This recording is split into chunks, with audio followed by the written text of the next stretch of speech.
खुद भी वो अपना ख्याल रखें।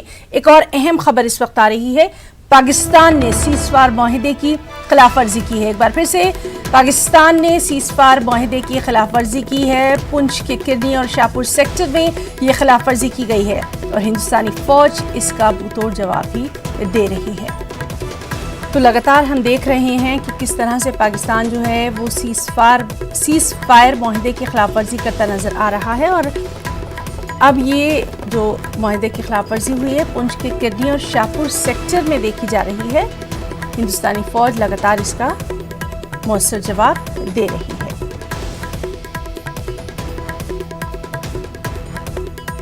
सीज़फायर माहिदे की खिलाफ वर्जी पाकिस्तान ने एक बार फिर से की है। लगातार हालिया दिनों में हम देख रहे हैं कि किस तरह से ये जो सीज़फायर माहिदे की खिलाफ वर्जी है ये लगातार जारी है पाकिस्तान की जानिब से। और अब किरनी और शाहपुर सेक्टर में ये खिलाफ वर्जी देखी जा रही है।